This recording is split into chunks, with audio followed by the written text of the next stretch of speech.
Number 10. Gwenpool. Gwenpool is truly one of the most unstoppable mutants. In fact, she is so unstoppable that she actually was able to make herself a mutant by willing that origin into existence for herself. I know, it's wild. Gwenpool, for those who are unfamiliar, is an alternate version of Gwen Stacy and Deadpool combined, who hails from an alternate reality not yet given an official number. The temporary reality number assigned to it currently by fans is 565. Gwenpool becomes a mutant after Kamala Khan, the current Miss Marvel, refuses to fight her when Gwen tries to instigate a battle, and instead tries to reason with Gwen. Kamala is the one who suggests that Gwenpool's understanding of the fourth wall and her belief that she is simply a character existing in a comic book could be a story that Gwen created as a result of not wanting to acknowledge the truth. The fact that she is actually a reality warping mutant. Possibly. The idea broke Gwen somewhat and caused her to retcon her own origins, instead becoming a reality warping mutant as Kamala had suggested and finding a home on Krakoa with all the other mutants of Earth 616. And friends, before we move on to our next spot on this list, if you love what we do here at Top 10 Nerd and if you love it when we talk about mutants, be sure to let us know by giving this video a thumbs up. Number 9. Rogue. Rogue is a mutant who truly is considered to be one of the most durable around. She can just take in a power set through absorbing someone's powers, permanently adopting it. In fact, some may not know, but that is actually how Rogue is able to fly and where she gets her strength and her durability from. She actually stole those powers from Carol Danvers, aka Captain Marvel, aka formerly Miss Marvel, which is how she was known at the time. For a long time, Rogue was unable to properly control her powers, causing her to accidentally steal people's memories, powers, and even psyches just from touching them, and causing Rogue to often be much removed from her other fellow mutants, friends, and loved ones, afraid she might hurt them accidentally after she became a hero, and resulting in her basically wearing fully covering outfits, except for her face of course. However, it was this very fear that apparently prevented Rogue from controlling her abilities, and once she faced it, she gained better control over her powers,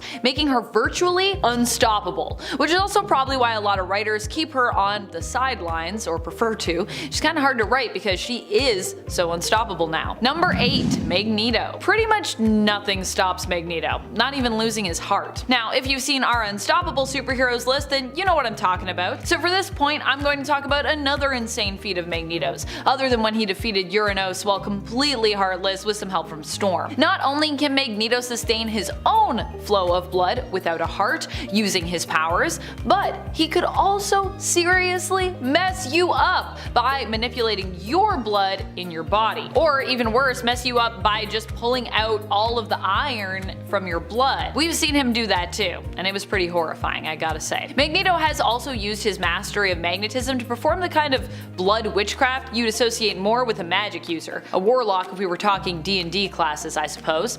Magneto has used this ability to manipulate the blood of his victims to also control their minds, turning them into mindless zombies who will do his bidding as a result of manipulating the flow of blood to their brains. Who needs telepathy when you have magnetic mutant powers, I guess? Number 7. Apocalypse. I mean, there is a whole reality based around the idea of what if Apocalypse was unable to be stopped. This reality is known as Earth 295, aka the Age of Apocalypse. And in this world, Apocalypse becomes pretty much inevitable thanks to the early demise of one man, Charles Xavier, aka Professor X. AOA just goes to show you what a force Apocalypse is, and if you aren't convinced by an alternate reality where Apocalypse rules the world, you can also turn to a more recent X-Men event, Ten of Swords, aka the Otherworld Tournament. During this fight, Apocalypse faced his wife, who was possessed, and even against the seemingly unbeatable foe that was Annihilation, Apocalypse still managed to win, saving his wife and freeing her from the influence of the Golden Helm, while also basically saving all of Krakoa, mutant kind, and Otherworld, possibly the world itself, outside of Otherworld. Number 6. Jean Grey. You know how it goes. We have to talk about the most powerful original X-Men member if we're talking about unstoppable mutants. I just gotta do it. Jean Grey is a force to be reckoned with, and not just because she was the host for the Phoenix Force either. Even without the insane power of the Phoenix Force bonded to her, Jean has done some pretty impossible things, including almost single-handedly defeating Null during the Absolute Carnage event. And okay, yeah, so she didn't really single-handedly defeat Null one-on-one, but honestly, she probably could have if she really wanted to. She was, at the very least, integral to uncovering the God of Symbiote's weakness. Jean has been an unstoppable force many times over, and even while serving on the X-Men team recently, used her powers to single-handedly defeat Nightmare, who has managed to terrorize even Doctor Strange before, and she used her power to defeat Cordyceps Jones and his entire casino, simply by trapping him in an illusion while the X-Men basically did their thing. From within that illusion, Jean says it best when it comes to just how powerful she truly is in issue number 11 of the recent X-Men series. I was Marvel Girl, now I am Jean Grey. I did not even let the Phoenix command me, so what chance do you have? Ooh, fair. I would never try to command Jean Grey. I would only let Jean Grey command me. Number 5. Hope Summers. Hope is pretty understandably unstoppable. I mean, she, combined with the powers of Wanda, was even powerful enough to defeat the Phoenix Force, which is known for being extremely stubborn, resilient, and of course, pretty much invincible and indestructible. Now granted, the Phoenix Force did not remain defeated forever, it was not permanently destroyed. But that wasn't really as a result of Scarlet Witch and or Hope being ineffective. That was more to do with the cyclical nature of comics where, well, rarely anyone or anything remains dead, banished, or defeated. Hope is unstoppable because her mutant power allows her to adopt any other mutant powers. So really the only way to defeat her would be to put her in an isolation chamber, and good luck getting her there, considering that she currently lives on an island where she is constantly surrounded by all kinds of mutants from all different alignments and where some of the most powerful mutants known to us reside. And then there's also the fact that, I mean, technically Hope kind of worked with Wanda's powers, and now Wanda isn't a mutant, so what does that even mean? Does that mean Hope can just take any powers? I'm still not sure about that. Number 4. Miranda. Miranda doesn't have a fancy code name. She's just Miranda. While not necessarily canon in the main continuity, Miranda is still one of the most unstoppable mutants I could think of, so I'm including her here, despite the fact that I believe she does exist outside 616. Although with her power set, that is something that seems like it could easily and quickly change if Miranda willed it to be so. Miranda is from the story X-Men Worst X-Man Ever, a limited series covering only one arc by Max Bemis and Michael Walsh. We are introduced to Miranda through Bailey Hoskins, who is the self-proclaimed worst X-Man ever. Bailey's powers allow him to self-detonate, in essence a human bomb, but that is all he can do, which means that it's kind of a one-use power, therefore lame and not really useful at all because, you know, if you use it, you'll be dead. Bailey also isn't particularly skilled, athletic, or smart. On the contrary, his friend Miranda can warp reality, shaping it as she sees fit. If Bailey is the worst, Miranda is kinda the best.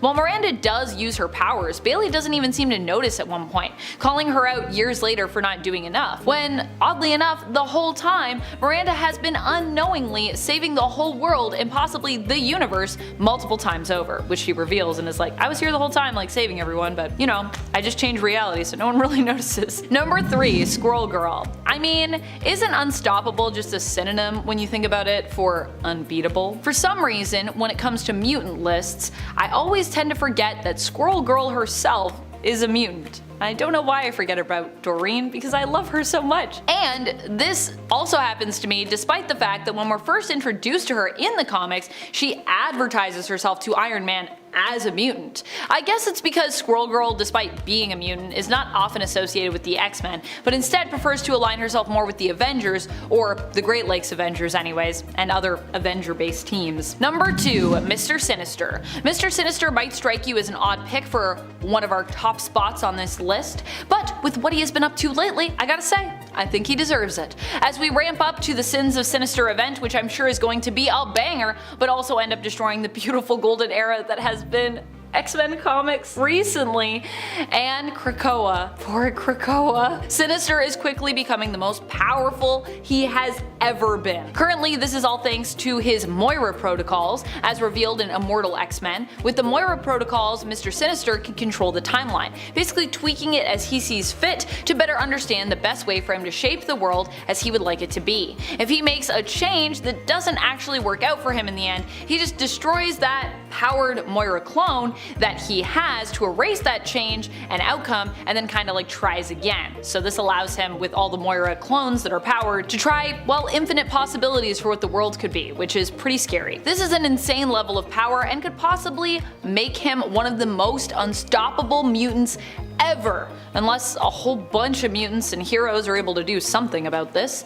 Though, he might not be the most unstoppable. Number 1. Iska the Unbeaten. Iska is truly unbeatable. Even the closest I have ever seen to her being beaten, she wasn't really beaten at all. She still won, but in winning, she also kinda lost. Does that make sense? Let me explain. The Fisher King on planet Arakko, formerly known as Mars, following the events of AXE and the invasion of the Eternal Uranos, who destroyed much of the planet and many of its mutant population, ended up challenging Iska to a battle of understanding. The Fisher King did this as a way of getting back at Iska the traitor, who had turned on her own people in the past, and then did so again when Uranos first attacked the planet, turning on her fellow seats on the Great Ring of Arakko. This is not something Iska chose to do, but something she was forced to do as a result of her power, because she can never lose. And so to beat her in his own way, knowing that he wouldn't win, the Fisher King challenged her to a battle of understanding, where the winner is the one who most truly understands the meaning of loss. Ho ho ho! As you can imagine, Iska won, but in so doing, she felt great grief over all that she had lost and chose to leave Arakko and resign her seat on the Great Ring. This is the closest I've ever seen to Iska losing something, and still, she technically won because she understood grief the best between the two, or understood the idea of loss, I should say. Iska is such a fascinating character, so while she is gone, for now, from Arakko, I do hope we continue to see her appear in the X-books. I mean, who knows, maybe she'll be the key to defeating Sinister? I don't know. Number 10. Moira McTaggart. Moira McTaggart, when she was a mutant, was pretty unstoppable. I mean, she almost single-handedly destroyed all mutants from behind the scenes, which I think is pretty wild. And she also posed as someone working to save all mutant kind on various occasions, which I think also made her unstoppable in a different kind of way. Moira McTaggart, of course, is no longer a mutant in the comics as she was depowered, but her mutation was reincarnation, with the knowledge of prior lives lived carry that forward into her next life. In fact, Moira's power was so great that it was proven to be connected to the very fabric of time and reality, with the whole universe seemingly resetting after each of her deaths. This also means that even after being depowered, Sinister was able to create and use clones of Moira with their mutant gene activated to predict the outcome of various events and shape reality in his own image. In essence, Sinister can now use Moira, or more specifically Moira clones, to attempt various tactics in order to get things as he would like them. Now, when a tactic fails, he simply destroys that Moira clone, thereby erasing that tactic, its outcome, and the resulting timeline/reality. And friends, before I move on to our next spot on this list, if you love what we do here at Top 10 Nerd, and if you love it when I talk about mutants, I know I love it, be sure to let us know by giving this video a thumbs up. Number 9. Franklin Richards. Franklin Richards might not have his powers currently in the comics, but that doesn't stop him from being one of the most powerful mutants to have ever existed, and definitely the most unstoppable, at least across time. Besides, I'm pretty sure Franklin will have his powers and his mutant status back eventually. Like Gwenpool, Franklin was also revealed to have willed himself into becoming a mutant, although he did so subconsciously, which is even more nuts. Franklin's powers were of the reality warping variant, and apparently without knowing it, he used them to make himself appear as a mutant. However, as his powers waned, it was made clear that he was not truly one, but simply appearing as one thanks to these powers. And apparently this was confirmed when we noticed that, yeah, Franklin, oh wait, no, you're not actually a mutant, you're just a depowered mutate, so whoops. This is why he ended up getting rejected from Krakoa, although Professor X did not appear to Franklin personally, but simply in his astral form. Number 8. Darwin. Darwin is one of the mutants who was brought on the mission to infiltrate the Children of the Vault's home base, known of course simply as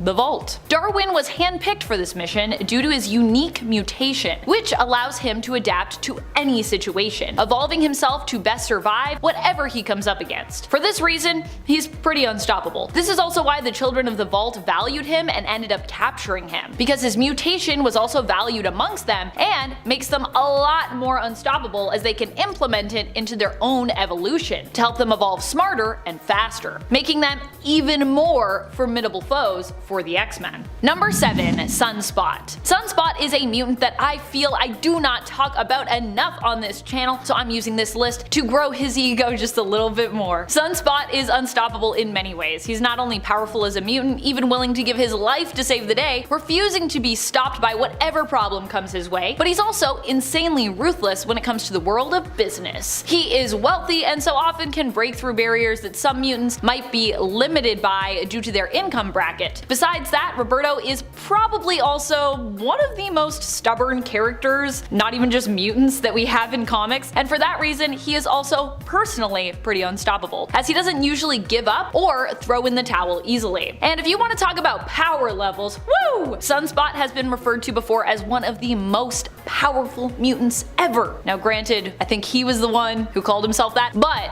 Bobby's ego aside, I do actually myself believe him to be one of the most powerful. Number 6. Destiny. I love this suggestion from Jamie Dowdy, who commented on our last video saying, "I think Destiny will be the ultimate stop to Sinister. She's got something planned, as always." And I imagine a smirk at the end of this comment. As always, smirk. Because, well, you are so right, Jamie. Destiny does always have something up her sleeve. This is just because she is so good at seeing the future. There is very little Destiny seemingly can't see when it comes to all the multiple possibilities of the world, and I do agree that Destiny will likely play a key role in the demise later on of Sinister. Straight out of the gate, she threw many wrenches into his various attempts to enact his plan. If it weren't for Destiny, Sinister would have succeeded potentially a lot more easily and sooner. Also, people never think of mutants with precognitive abilities as being unstoppable because, well, they're usually pretty squishy, but you don't have to worry as much about being squishy when 1. Your wife is one of the most deadly mutants, Mystique, and 2. You can pretty much just like sidestep almost any and all dangers headed your way by seeing their potential before they have even arrived. Number 5. Emma Frost. Emma Frost is one of the best telepathic minds we have in the comics. She has proven herself to be even more powerful than some of the most iconic telepathic mutants, such as Professor Xavier himself, at one point laying traps in Cyclops' mind with which to ensnare Xavier should he attempt to enter Scott's mind, which of course he did. Emma also has proven how deadly she is when she manipulated the mutants into going to war during the Inhumans vs. X-Men event. Not her finest moment, to be sure, as a hero. Speaking of her being a villain, she also successfully stole Storm's body for a time in a body swap, managing to briefly infiltrate the X-Men, and even when Emma isn't using her own powers and mastering them, she's proving how powerful she is while using someone else's, like when she swapped bodies with Iceman and was able to use his powers to turn into water and travel through currents. So not only is Emma a powerful telepath, teacher, and businesswoman in her own right, but she can also be quite good at mastering mutant skills and power sets which don't even belong to her, which is probably what also makes her a really good teacher. Number 4. Mad Jim Jaspers. He is a weird mutant that actually started out as a villain who was anti-mutant himself. Mad Jim Jaspers was in essence someone who was seen as pro-human and anti-mutant until people realized he himself was a mutant with reality warping powers. He ended up being quite the foe as well, and despite having died multiple times, has returned time and time again. Most recently he returned in Otherworld, first spotted there during the Otherworld tournament showcased in the Ten of Swords event. Jim literally just popped up there as the person in charge of the crooked market in Otherworld, a sort of black market in the fantasy world where a person can literally find and acquire anything they could possibly think of, no matter how rare, elusive, or seemingly forbidden. The even stranger thing is, last we saw him before this, I believe Jaspers was once again dead, and his random appearance was not explained here. So we still don't really know how he came back to life and got to Otherworld. I suppose we can chalk that up to just how unstoppable Mad Jim and his power set are. Number 3. Synch. Synch has recently become one of the most OP mutants to many X-Men fans. He was resurrected on Krakoa earlier as he was needed for a mission to infiltrate the Vault, where the children of the Vault had retreated to. The team was 3 mutants who are known for their unstoppable level of resilience, especially combined. It included Laura Kinney, formerly known as X-23, currently known as Wolverine, Darwin, and Synch. Of the 3, only Synch seemingly survived and escaped once they had the intel that they needed. Although later we learned that Laura also managed to survive, so now we kind of have 2 Lauras in the comics, old Laura and younger Laura, as she was initially believed dead and therefore resurrected. Synch was able to get valuable information back to Krakoa before dying himself and being resurrected once more in a younger body. You see, in the Vault, time moves differently, so he and the team had actually lived there for hundreds of years, despite the fact that a much shorter period of time had passed outside of the Vault on Earth. Upon being resurrected, Synch's powers seemed to mutate further, allowing him to retain the powers of a mutant that he'd synced with previously, as opposed to only being able to use their powers while nearby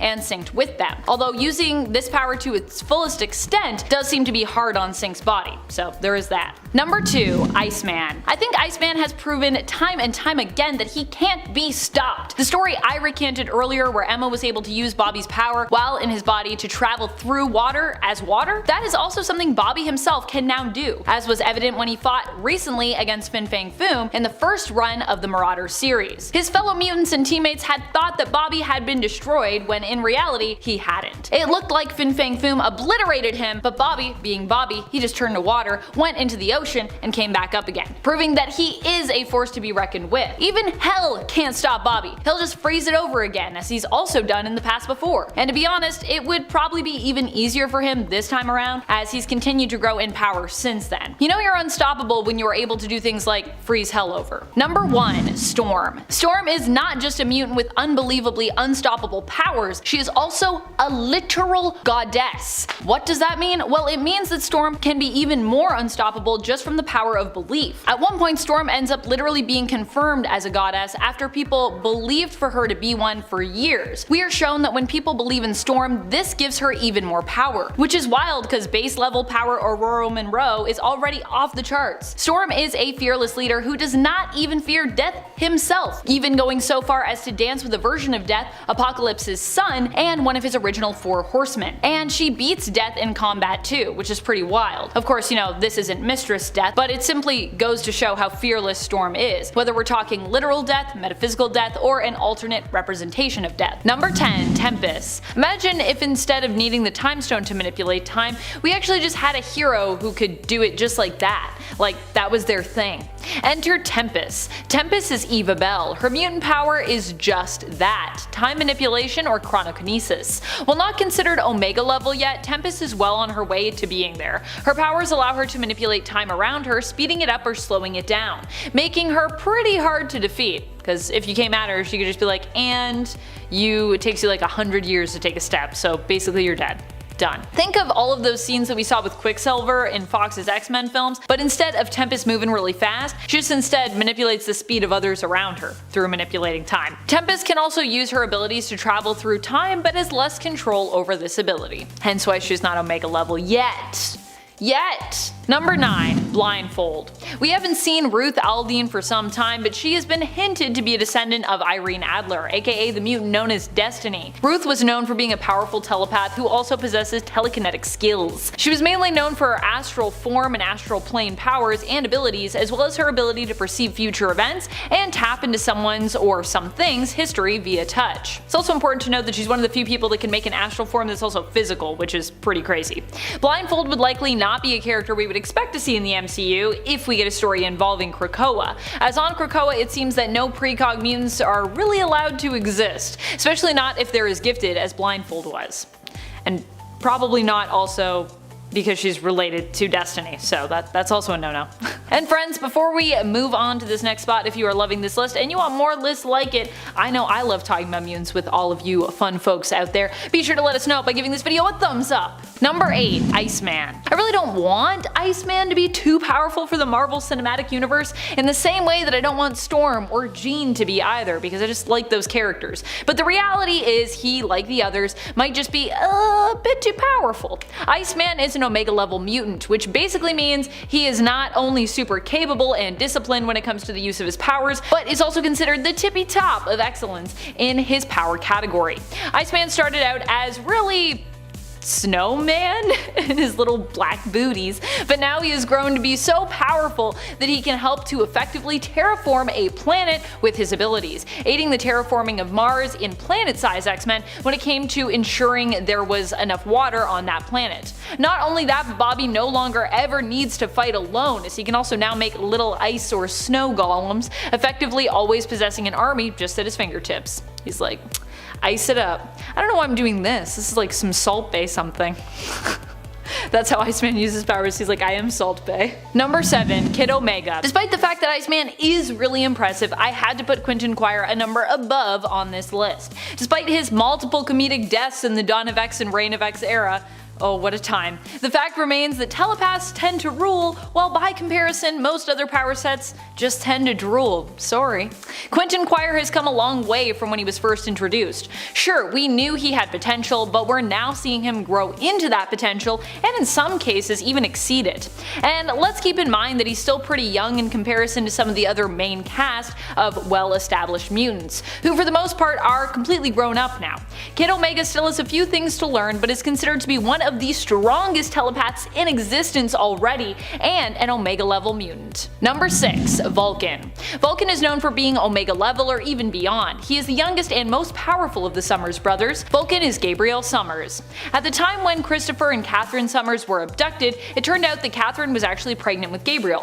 When she was killed, he was removed from her body and was matured in an incubation accelerator, skipping many of his childhood years. Vulcan would manifest energy-based powers like his brothers. His powers allow him to absorb and redistribute a diverse group of energy types. Not only that, but he can absorb a lot of energy when it comes to his limits. He can also use his abilities to absorb and drain the powers of others under certain circumstances, thereby suppressing his opponent's power, which is pretty OP. Let's be real. Number 5. Legion. One of the most powerful mutants out there that we'll likely never see in the MCU is Legion. Legion is the son of Charles Xavier aka Professor X and Gabrielle Haller. The two supposedly fell in love during Charles's time in Israel, and David Haller aka Legion was born as a result of their love affair. However, it was more recently suggested that this story was not entirely based in love and romance, but that Charles had sought out Gabrielle as an ideal mate when it came to the chances of creating a mutant who could warp reality. It should also be noted that of all of Moira's lives that she has lived, the current continuity of 616 is her only life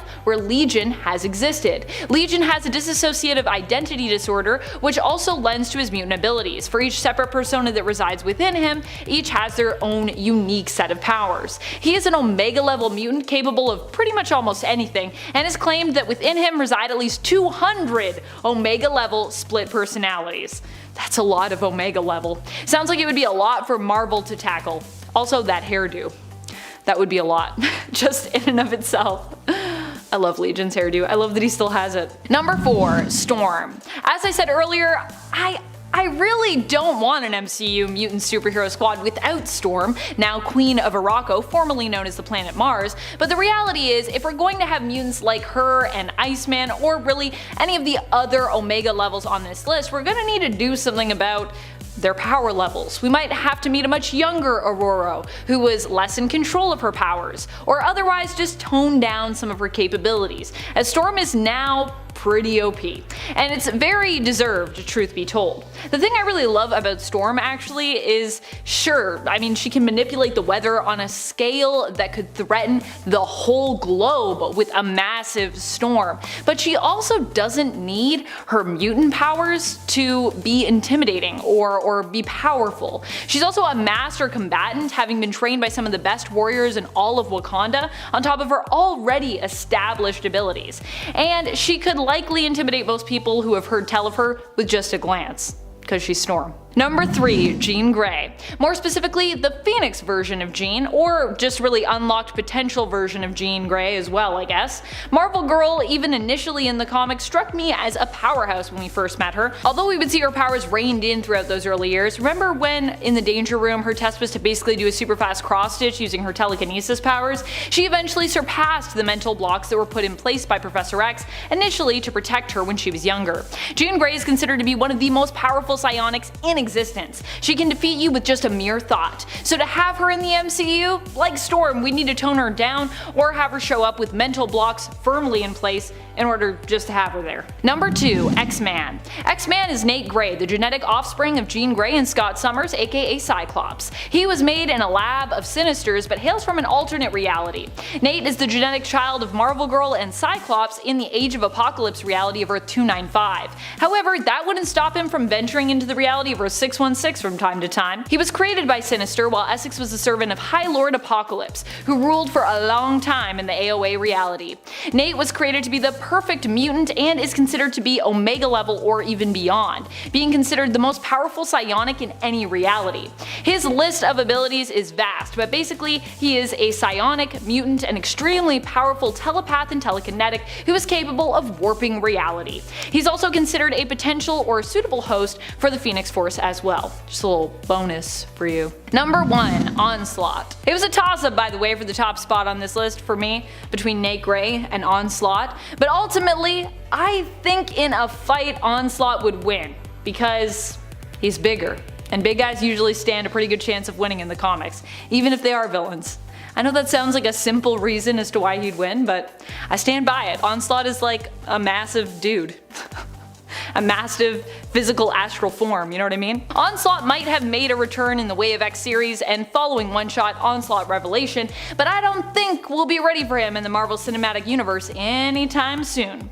Onslaught is an insanely powerful mutant who initially represented the dark side of Charles Xavier combined with Magneto. Onslaught was unleashed when Charles snapped and defeated Magneto more permanently by wiping his mind clean. In reality, however, Charles was not able to completely get rid of Magneto, because that's not how that works, and instead Magneto's mind was simply removed from his body and kind of absorbed into Xavier, awakening Charles' own dark side and bonding with him to create Onslaught. And now Onslaught lives in everyone. Yay!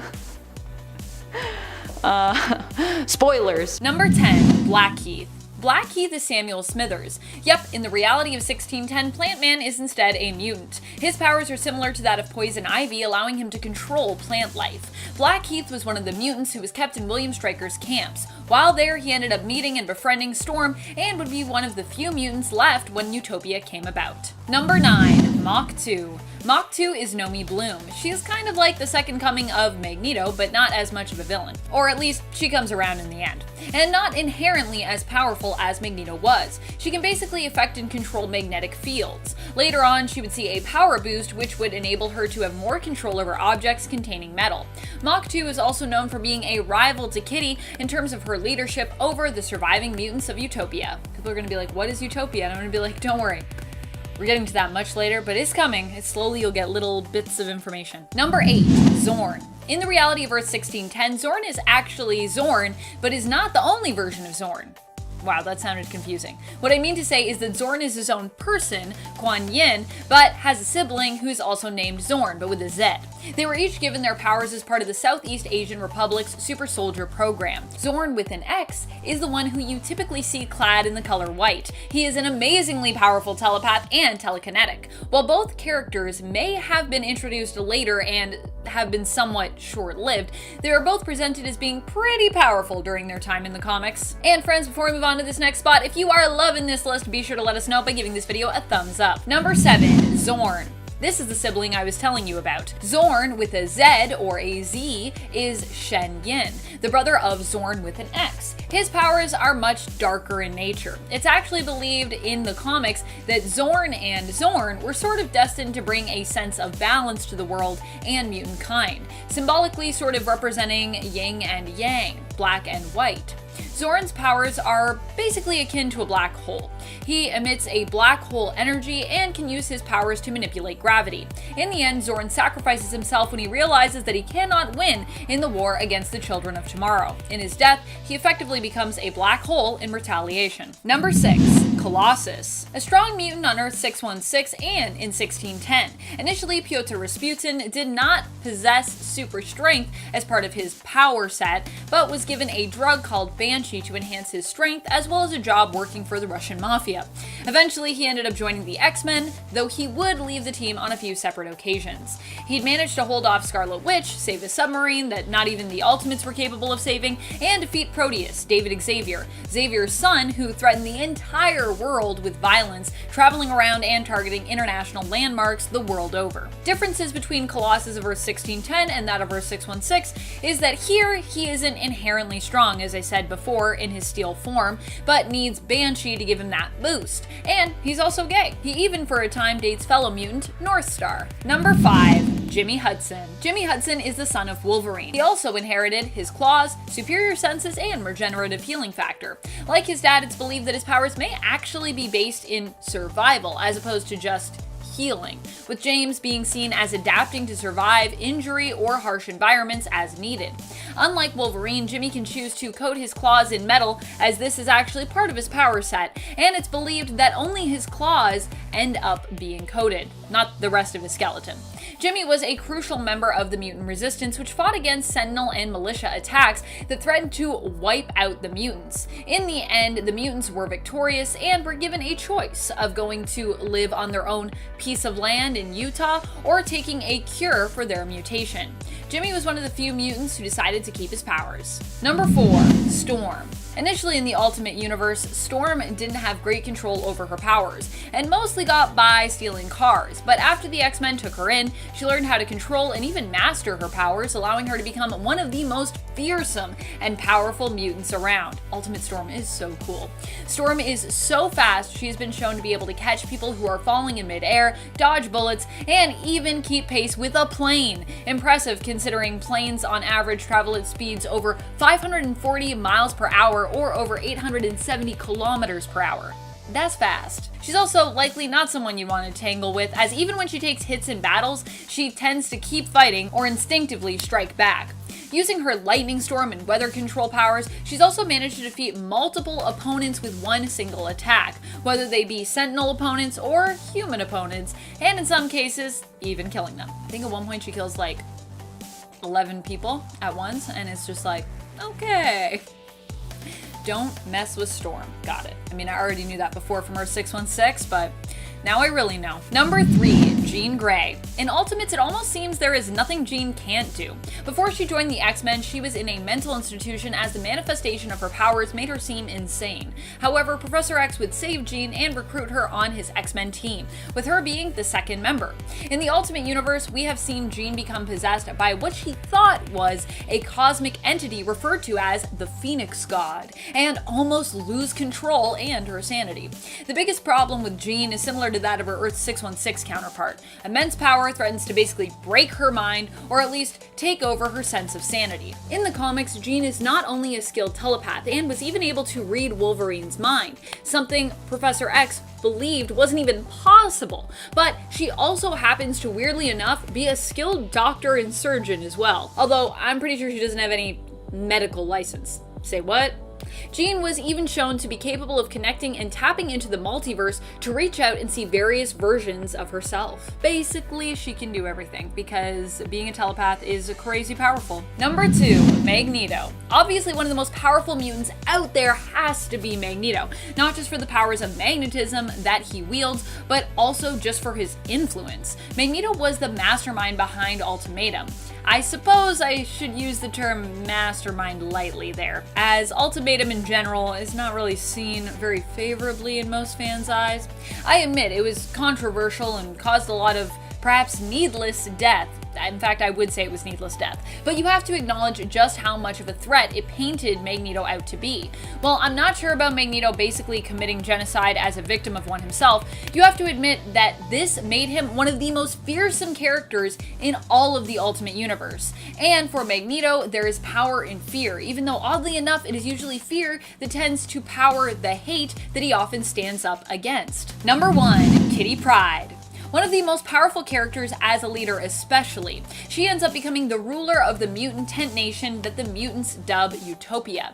This is a portion of land in Utah that the mutants who choose not to accept the cure are given. In fact, all those who refuse to take the cure are forced to live there. Kitty ends up fighting a war against Jean Grey in the Ultimate Universe as well, because Jean wants Kitty to join the mutant nation that she was put in charge of ruling after the death of Zorn with an X, Xian. But Kitty refuses to bring their people together. Kitty is such a good leader, she even steps down from her title as the leader of Utopia to help ease the target on her own people's backs because of her and Jean's conflict.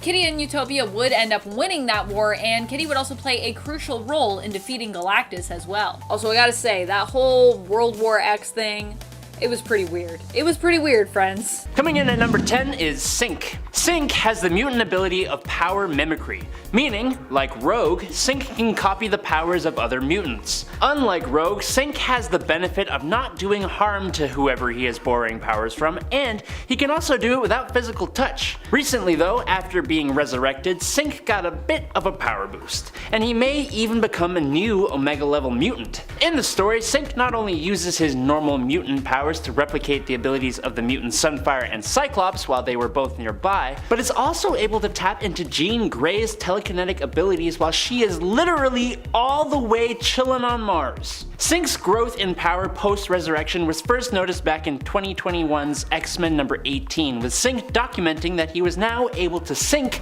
not just with mutants, but other superhumans as well, which is quite the boost, and I think it just keeps going up and up and up. In the House of M alternate reality, Sync even got to the point of permanently retaining others' powers, which would be an incredible significant power boost as well. As a main member of the X-Men though, it's kinda hard to be surprised he's getting power boosts, so. At number 9 is Eye-Boy. Eye-Boy is usually undervalued because he looks really silly, and I get it. He does look like if the drummer for Kings of Leon had 57 eyes, but you should never judge a book by its cover because although Eye-Boy doesn't look very menacing and seems rather confused most of the time, he's actually got a pretty good power set. He's got the ability to see just about anything, no matter how small and no matter how far. But on top of his microscopic and telescopic vision, he can also see basically every light wave there is, including X-ray, infrared, and thermal, among many others, including the magical plane as well. He also has night vision and even chemical detection. That's right, he can see pheromone secretions from people, giving him a tracking ability as well. Eye-Boy is just one of those sad cases where he's just too unsettling looking to really garner much respect for who he really is and what he's truly capable of.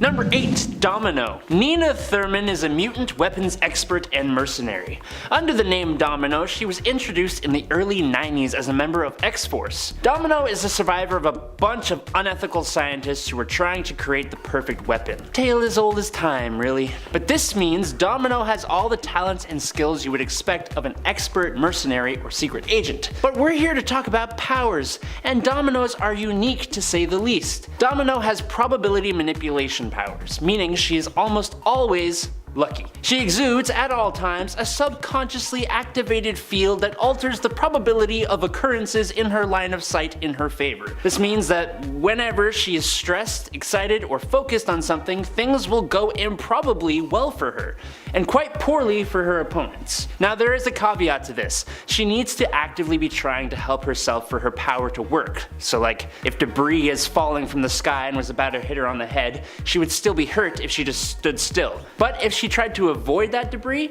she would move perfectly to avoid each and every piece about to hit her. Now the full potential of Domino's abilities hasn't actually been fully realized yet, and Marvel has a knack for updating powers whenever they want. But with an ability to be lucky, there's only a finite amount of things you can't do. At number 7, we've got Forget-Me-Not. Forget-Me-Not might also be a case of people judging a book by its cover because he doesn't really look too menacing, if we're being honest. But to be fair, his powers do also sound pretty lame at face value, so it could be that. Basically, this mutant can't be remembered by anyone he meets once he's out of sight. And as sad as this must be for him in his personal life, Forget-Me-Not can use this power to his advantage in a huge way in the right circumstances.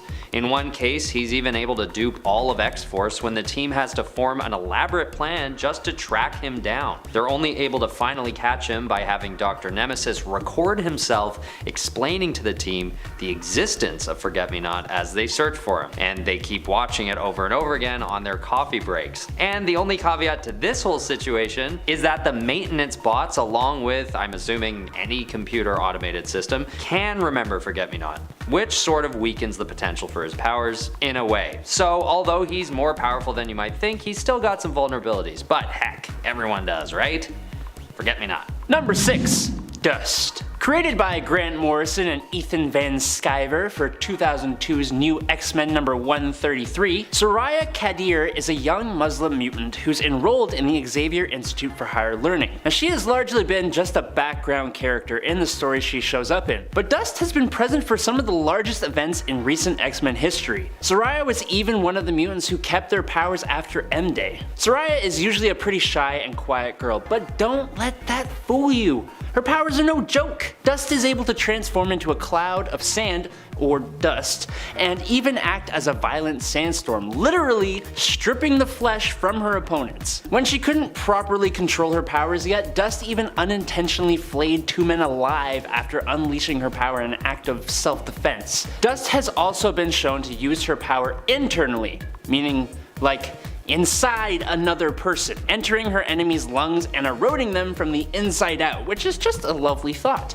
But wait, there's more. It also appears that Dust is immune to magic and telepathy based attacks in her sand form. The only problem is that if you pull out a hose or like a super soaker or something, she's pretty much done, as she's extremely vulnerable to water. She's a powerful mutant, but sorely underutilized. At number 5 we have Marrow. I've covered this mutant in almost every one of my lists for the last few weeks now, and for good reason. She is just such an underappreciated mutant considering how versatile and honestly cool her powers are. And if you are a Marrow diehard fan, you know that she's had some difficulties with her powers, which might explain part of the reason why people tend to write her off. Initially, Marrow is unable to control the growth of her bones, which leaves her with some pretty painful and frankly terrifying looking struggles. But these days, she's honed her powers and has become quite impressive as a result.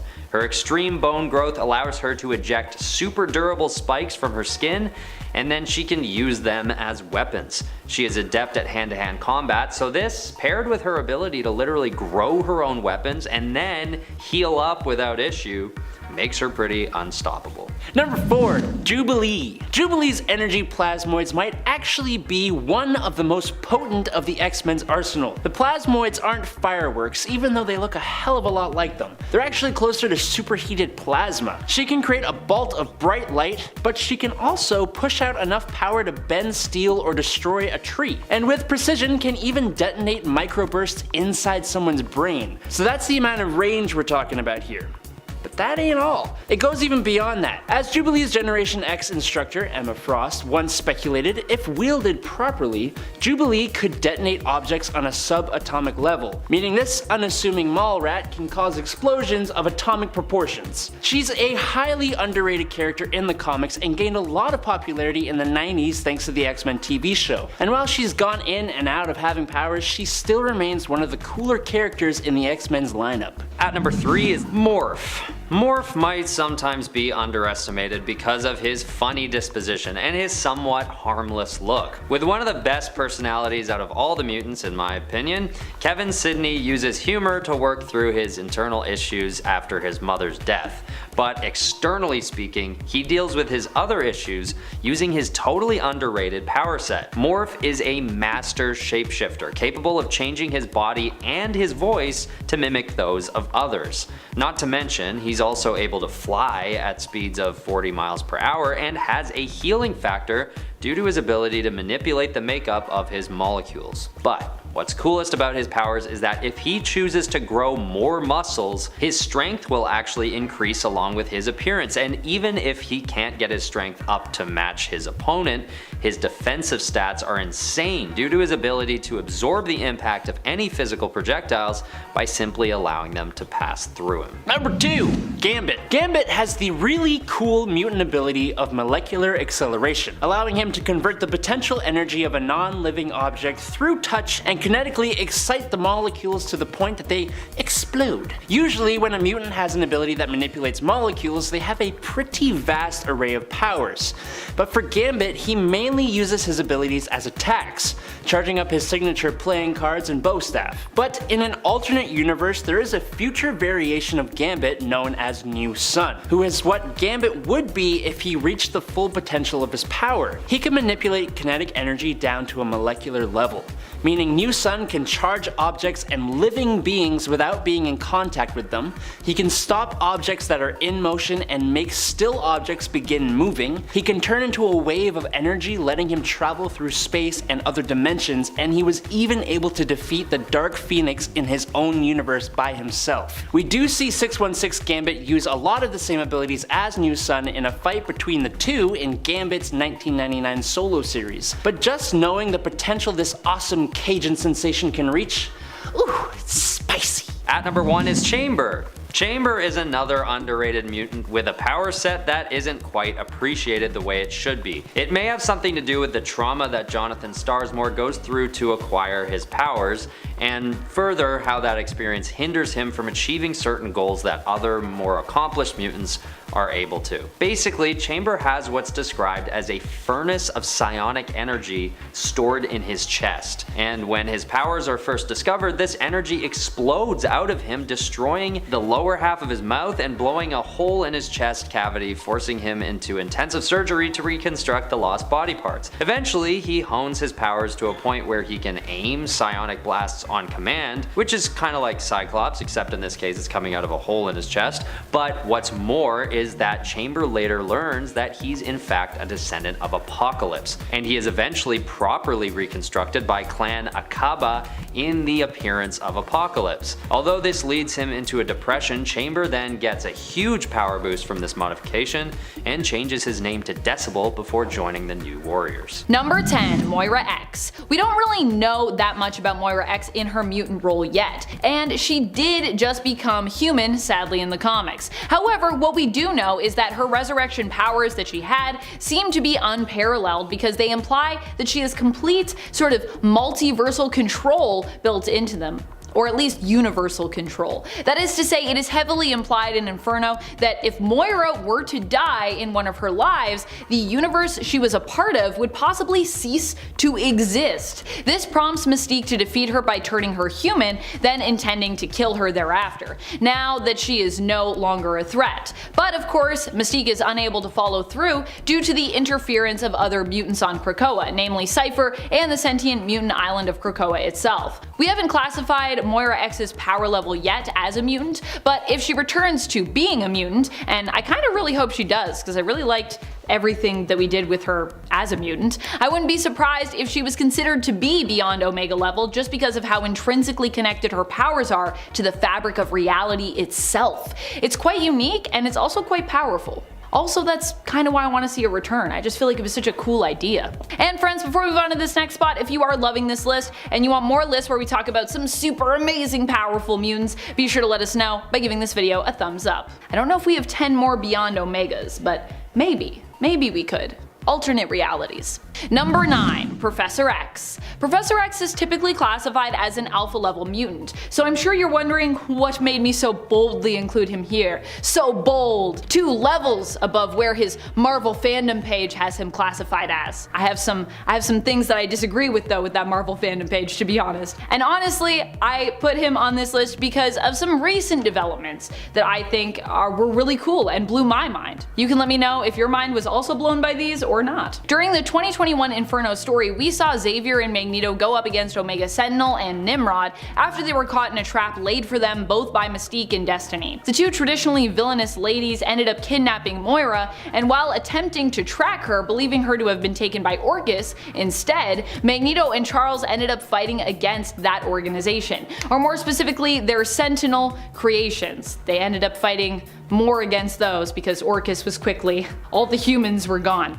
During this fight, Charles defeated, or at least very nearly defeated, Nimrod at one point by using his telepathy to, in essence, break them apart. And while this is crazy, what's even cooler is it was hinted that Xavier was capable of this level of psionic assault in the past, when the X-Men actually first fought against the Sentinels back in the Stan Lee and Jack Kirby days, when he concentrated intensely and he actually managed to use his power to temporarily kind of like put the Sentinels to sleep.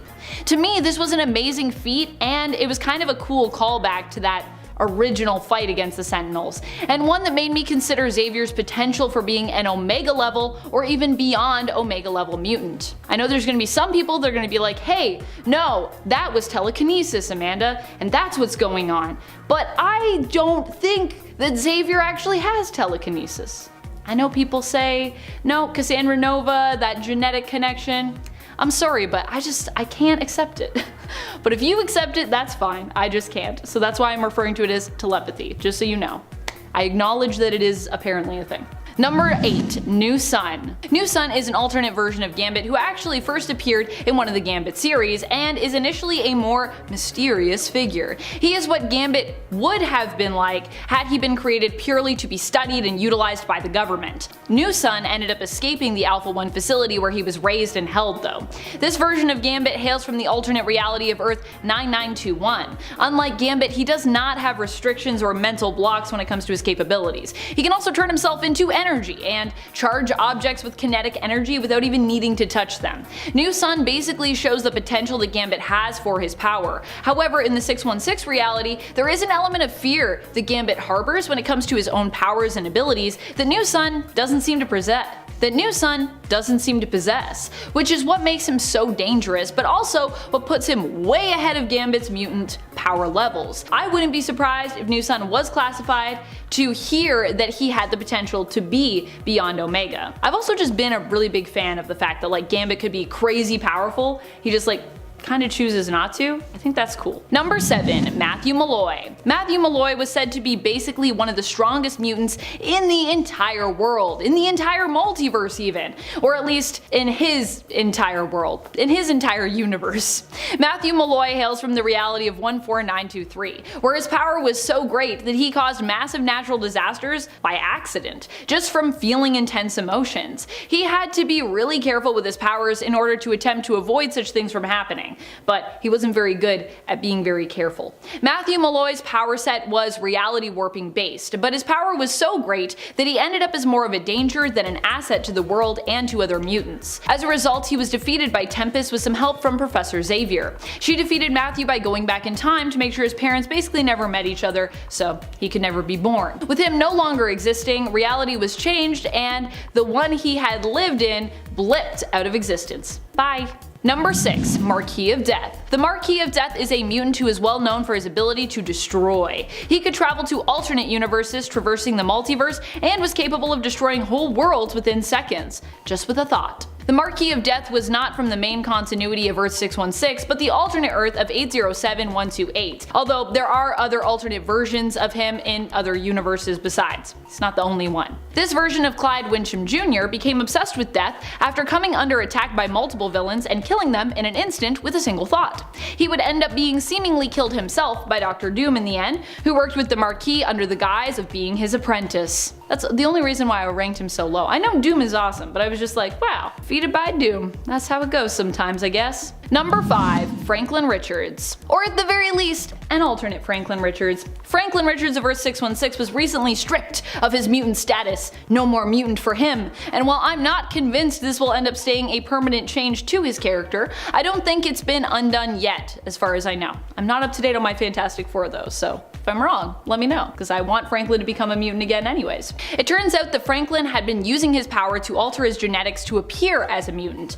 This was not intentional, but apparently was subconsciously done, and when his power started to go all wonky, eventually his unintentional genetic manipulation came to an end, which ended up with him being rejected from Krakoa, no longer able to visit there, because they basically found out you were never really a mutant, so bye. A future Franklin Richards of Earth 10774, however, seemed to have remained a mutant, either permanently one in this alt future, or simply not exposing that he had unintentionally faked his mutant genes. Not really sure which. It was the Mad Celestials in this future that identified him as beyond Omega level. Number 4. Miranda. While we never really got to know Miranda's codename or even really her full name, she was given her very own mutant class. That is how great her power was. Beast had to create a whole new classification just for her. She only appears in the Worst X-Men Ever limited series, which by the way is a really great read that I'd recommend you check out if you haven't already done so. Miranda here is shown to have reality warping powers, but ones that don't adversely affect space, time, the multiverse, anything in her reality, or the fabric of the continuum. Beast decided to give the new classification, which would sit above Omega, the name of Omicron, just because he thought it was the most ominous sounding letter of the Greek alphabet, which I gotta say, I love Hank's reasoning for that. So great. Classic Hank. I think my favorite thing is that although in this universe Miranda was beyond Omega level and could have fixed the world in like a snap, just with a thought, just with a pop. That's how her powers work. She does a thing and it's like pop. She understood why the balance of everything kinda had to be maintained, and was very chill and content to just basically hang out instead of use her powers to fix or ruin the world, as so many reality warpers are prone to try and do, intentionally or unintentionally. And this is also a person that literally wouldn't ruin it, or like nothing bad would happen if she did it. Which is pretty cool. Number 3, X-Man. X-Man is the genetic offspring of Jean Grey and Scott Summers, but hails from the alternate reality of Age of Apocalypse, Earth 295. Nathaniel Grey, being the product of Mr. Sinister, using the genes of Jean and Scott, is pretty much the epitome of what their perfect, all-powerful son could be like. Nate himself also seems to have a psionic connection to his alternate reality self, and kind of alternate reality brother, Cable, as well. At least I like to think of them as like alternate reality brothers. Nathaniel Grey is considered beyond Omega because of just the sheer level of power that he possesses. Like most others on this list we considered to be beyond Omega, he also holds the power to warp reality, but he can also do a lot more than that. Although I think if you can warp reality, that's pretty much just like saying you can really do like anything at all. Kind of like having all the superpowers in one superpower. So I won't even go into everything he can do, because basically if you're like, can he do that? Yes, he can do that. He can do everything.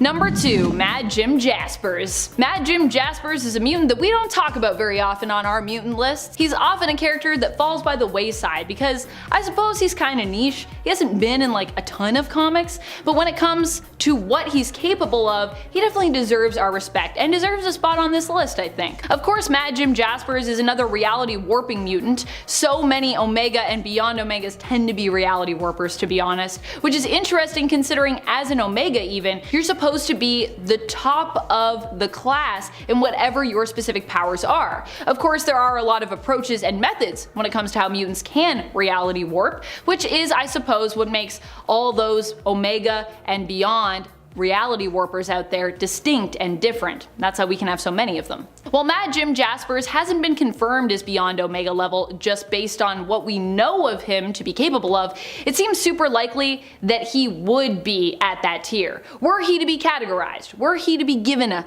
classification and a level.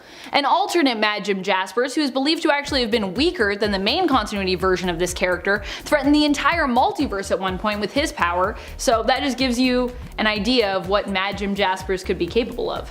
Also, he should probably be in some more comics, I feel like. He's always a fun character too when he shows up in my mind. Number 1, Vulcan. Vulcan is Gabriel Summers, the youngest Summers brother who has had a really messed up childhood, slash kind of no childhood, complicated, and who happens to be the most powerful of all the Summers family kids. Scott has his optic blasts and Alex has his energy conversion, but Gabriel has what is possibly a limitless amount of energy manipulation and absorption. He can take in tons of raw energy and just hold it or channel it into something else, which is pretty crazy. Vulcan has been classified many times as beyond Omega level in the comics by various people, including Rachel Summers, and I think his niece herself would know a thing or two about power classifications that are off the charts, considering she is also an insanely powerful mutant in her own right.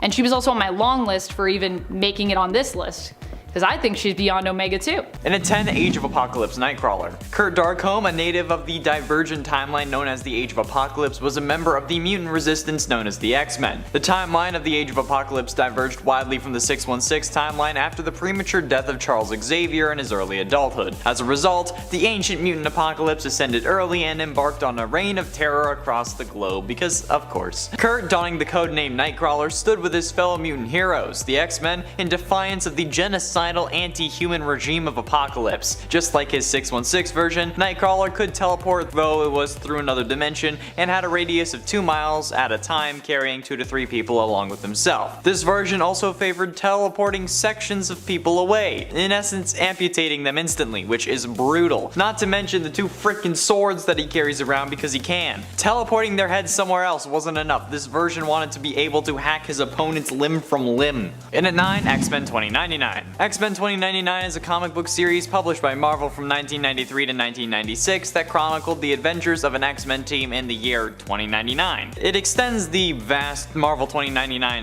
universe, which features future versions of other popular Marvel characters such as Spider-Man and Hulk, and this team featured an ever-changing roster. However, the main core group of characters featured people like Desert Ghost, Skullfire, Bloodhawk, Mainstreak, Metalhead, Cerebra, Crystalline, Junkpile, La Lunatica, Serpentina, and Sham. The group is certainly more powerful given that they're in the 2099 universe, which saw future versions of heroes and villains gain all kinds of powerful upgrades, so needless to say, this group is going to be something to behold, with members like Metalhead being able to take on the properties of any metal that they touch, which also would be applied to adamantium or vibranium, or Junkpile, who can telekinetically draw metallic objects to himself and then use them to rebuild his body or add to his physical mass, making him basically resistant to harm. So yeah, certainly an interesting X-Men version. And at 8, Ultimate Cyclops. On Earth 1610, Scott's parents died in a plane crash when he was young, and he and his older brother Alex were separated, with Scott ending up in foster care. One day at school, he was beaten and humiliated by a bully for his inability to fight back and wet himself in front of his peers. Great. He returned home where his powers activated and accidentally killed his foster parents, Noah and Janelle.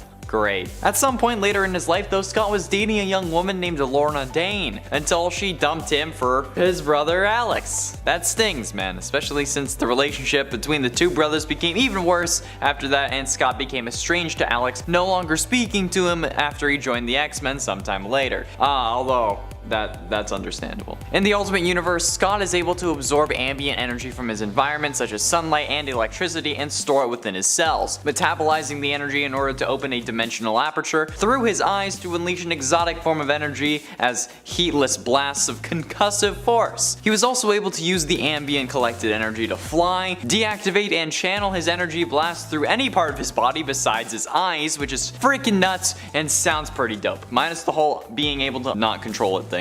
And at 7, Ultimate Wolverine. Wolverine suffered from amnesia. As a result, what little was known about his early life was both suspect and unverifiable. It is believed that at one point Wolverine had a wife and child, but they were supposedly murdered by Sabretooth. As both Wolverine and Sabretooth's memories had been tampered with in the past, this claim was highly suspect. However, Wolverine did own a wedding ring that served as his only link to the past, so maybe there's something there. This version of Wolverine also has a healing factor, disease resistance, which is useful nowadays, toxin resistance, damn I wish I had that now because, toxicity, extended longevity, superhuman senses, superhuman strength, superhuman stamina, which must be why the ladies love him, superhuman agility, superhuman reflexes, and the classic adamantium-laced skeletal structure and retractable claws. Wolverine is also an experienced hand-to-hand combatant and is an expert assassin and can at least lift 800 pounds. Like bro, can you even lift bro? Spider-Man can lift twice that. That's not even with the symbiote suit, which I guess technically doesn't count because it's a separate thing, but still, come on Wolverine, step up your game.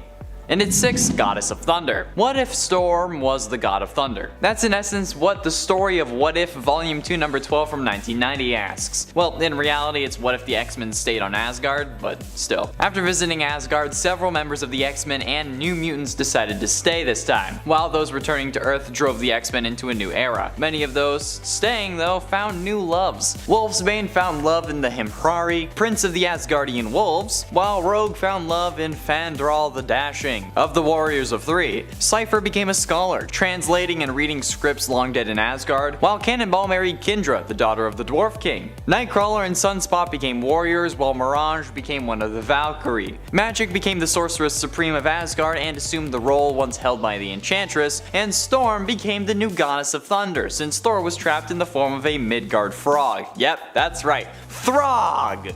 Carnilla and Hela conspired to steal Storm's soul with the Sword of Surtur, but were defeated, defeated. The sword was also then destroyed during the battle, and Loki was unable to draw his mystic energy from it, releasing Thor. But with Odin dead, Thor renounced his claim to the throne and returned to Earth, so Storm became the Queen of Asgard. Pretty dope. Halfway through, in at number 5, Bloodstorm. A street thief living in the streets of Egypt, the mutant Ororo Munro sealed her fate when she attempted to pickpocket a man who turned out to be Dracula. She eventually managed to free herself from the vampire's control and found a new purpose among the X-Men. Unfortunately, her thirst for blood overpowered her, which resulted in her killing at least both Beast and Professor X. Scott and Ororo developed romantic feelings for each other, but Scott was hesitant to act on them since he expected to return to his proper time along with the rest of the young X-Men. But also, you know, she's a vampire.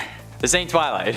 During a date though, Storm started to convince Scott to pursue his feelings, but the couple was attacked by Ahab and his hounds. During the ensuing fight, Bloodstorm was impaled by Ahab with his silver-coated spear. Fueled by rage, Scott got the upper hand, forcing Ahab to retreat, but Scott ended up having to carry Bloodstorm's corpse, and his arms dissolved into dust.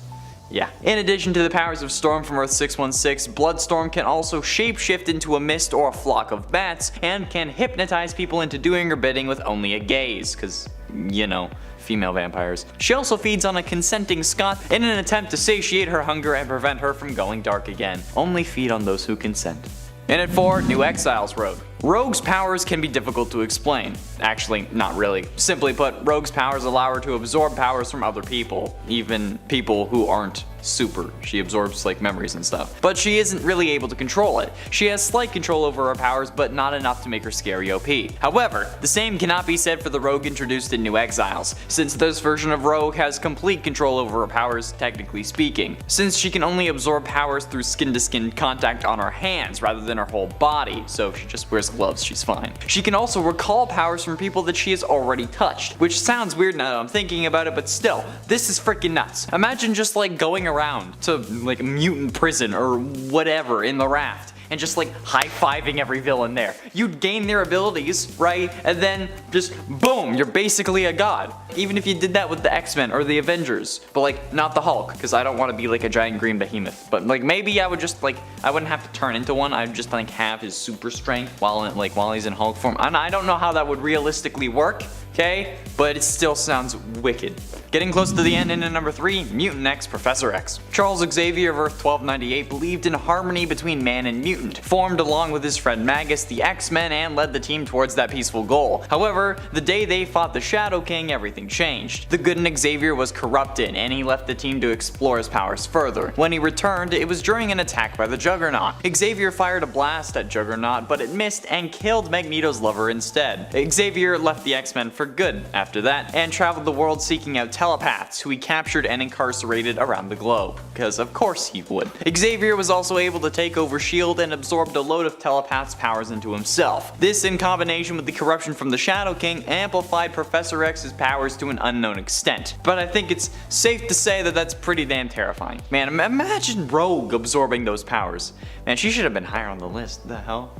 But ultimately, in at number 2, X-Men The End, Jean Grey. To say that the X-Men stories revolve around Jean Grey would be a slight overstatement, but in essence they always seem to at some point be trying to fight off the Phoenix Force from corrupting Jean or having to deal with her evil version. However, the version of Jean from the X-Men The End is the most powerful version we've seen, having fully embraced the Phoenix Force and merged with her evil doppelganger or clone or whatever the hell it is. The End stories revolve around various characters meeting their end or having some stories come to an end, which we can see when Cassandra Nova attacks the X-Men and the Shi'ar Imperial Guard. She then begins to erase Xavier's mind. Marvel Girl summons her residual Phoenix Force energies and engages Cassandra in psychic battle, but Jean Grey, once again the Phoenix, uses her powers to heal Cable when suddenly she and Cyclops are killed by a psionic blast fired by a mind-controlled Marvel Girl. So, RIP. Cassandra's astral form leaps out of Marvel Girl's mind and merges with the Phoenix Force, and there's a whole lot more to the story though, so if you're interested in it, I highly recommend reading it because that will do it way more justice than I can.